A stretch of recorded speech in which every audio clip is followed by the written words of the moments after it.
মাহে রমজান, আল্লাহর প্রিয় বান্দারা নেক তালাশ করে, নেক তালাশ করে।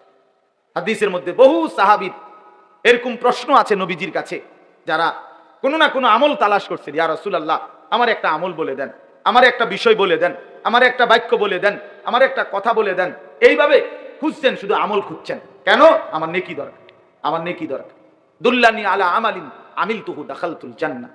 এক সহজ সরল সাধারণ সাহাবী আয়েশা নবীজিকে বলছেন, ইয়া রাসূলুল্লাহ, আমাকে একটা আমল বলে দেন, আমল করব আর আমি জান্নাতে যাব। নবীজি সাল্লাল্লাহু আলাইহি সাল্লাম বলেন, আল্লাহ এবং রাসূলের প্রতি ঈমান রাখবা, 5 ওয়াক্ত নামাজ পড়বা, ফরজ হলে যাকাত দিবা, রমজান আসলে রোজা রাখবা।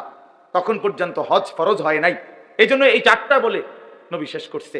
এই সাহাবী দাঁড়িয়ে বললেন, ইয়া রাসূলুল্লাহ, আমি আল্লাহর কসম আপনার কথা থেকে এক চুলো কমাবো না, বাড়াবো না, বরং আপনি যা বলেছেন তা আমল করতেই থাকবো।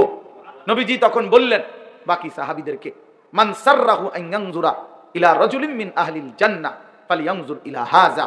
তোমরা যদি এই মুহূর্তে জমিনের মধ্যে কোন জান্নাতি মানুষ দেখে তোমাদের নয়ন জুড়াইতে মন চায়, একে দেখো, একে দেখো, এই যে জান্নাতি যা। অথচ সে আমল করে নাই এখনো, মাত্র ওয়াদা দিছে, কিন্তু বলার ঢং, চেহারার রং দেখেই নবী বুঝছে যা বলছে তো দিল দিয়েই বলছে।